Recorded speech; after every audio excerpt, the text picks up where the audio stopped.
Hey guys, this is Jason. Salut à tous, je m'appelle Amaury. And welcome to another episode of Real Deal French.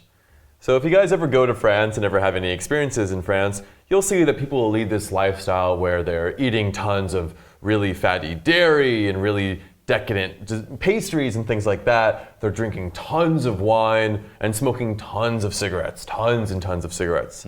So normally, at least in the United States, if you saw someone leading a lifestyle like that, you would think, well, they're probably not going to be the healthiest. They're not going to be in the best shape. But in France, everyone is in great shape.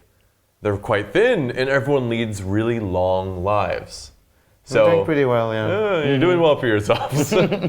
So this is a phenomenon that has been coined the French paradox. Yeah. So how is it that French people eat so much fatty dairy food, drink so much wine, and smoke so many cigarettes, but are healthy and live so long? So I have to ask, are people in France even aware of this French paradox? Not really. It's not a thing at all. People don't even know. No. They just think that, we eat the right way and stuff. Okay, maybe we smoke a bit too much, but it's okay, it's fine, it's not that bad. So it's just normal life. There's no awareness of it at all. Yeah. Mm-hmm. So what I find really interesting about all of this is that there's no consensus as to why this actually is. Scientists aren't sure how French people stay so thin and live such long lives despite this sort of, objectively a little bit unhealthy lifestyle. But there are some theories. So we're going to go through some of the theories as to what is behind this French paradox. Mm-hmm. Okay. So the first one is, yes, people are eating lots of really fatty dairy foods. French cheese is world famous for being amazing, but of course it is all just fat. And people are eating croissants and pastries and things like that, full and full of fat. But portions. Yeah. Mm-hmm. We tend not to eat too much, a little bit of it.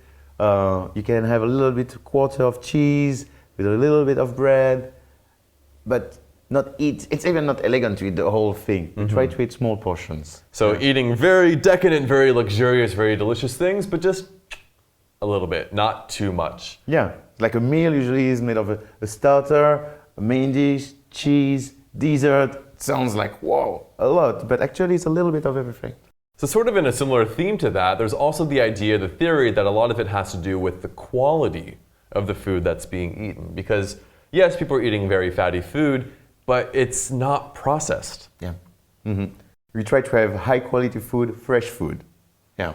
And so even these like cheeses and things like that, it's very good fat and it's not pasteurized, so it's fresher and sort of better for you. So some people think maybe that has something to do with it in some sort of way like that. Sounds funny, good fat, but we do believe in it. Yeah, it's a real thing. And sort of in addition to this, smaller portions, eating, good quality food, there's also the idea of eating slowly. Yeah. Mm-hmm. So at least in the United States, there's a culture of, sitting in front of the TV and just eating super quickly, or when you're at work, having a quick lunch break and just shoving a sandwich in your face or something like that. But in France, people eat slowly. Yeah, that's right. A meal needs to be enjoyed, and to enjoy your meal, you need to take time and eat slowly. Yeah. And properly enjoy it. And so what happens, of course, when you're eating slowly, your stomach sends signals to your brain, you end up eating a little bit less than you would otherwise if you were shoving it into your face. Yep. This always shocked me about France, that people have 2-hour lunch breaks, oftentimes. Yeah. Well, in the middle of the day, they take 2 hours off, go to a restaurant, have a glass of wine with lunch, da-da-da-da. In the United States, never. Mm-hmm. But maybe that's a reason why people are staying so fit. Yeah, with one glass of wine. One glass of wine, only one. So another big thing in talking about food and how people in France eat is that snacking isn't really a very big thing. For kids, it's a thing, yes? Yeah. So there is a specific word for a special snack for children. What is that? In the afternoons, like goûter. So it's like the little enjoyment or something like that. And usually around what time do people eat that? Kids? Around 4 p.m. Okay. So if you're a growing child, you eat snacks, but adults, young adults, no. Are people snacking very much? No, not much. Okay, so you have the set meals, breakfast, lunch, and dinner, and you sort of stick to that. Yeah. Another big thing is the way the cities are organized. Mm-hmm. People are not driving cars everywhere. People are walking, they're getting exercise, they're moving around. Or buses, metro, trains. Yeah. Even if it's just a walking distance, you're going to walk. You're going to try to do a little bit of exercise.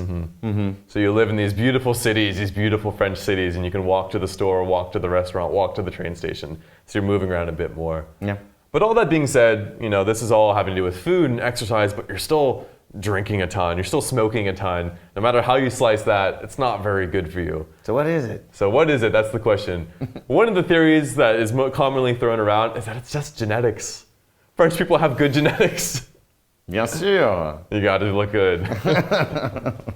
All right, so there you guys go. If you ever go to France and you're looking at all of these elegant, you know, fit people that are living until their 80s and their 90s while seeing them also drink all the time and smoke all the time and eat lots of butter and foie gras and things like that, and are wondering, how is this? You now know that is just the French paradox and something that French people don't even think about.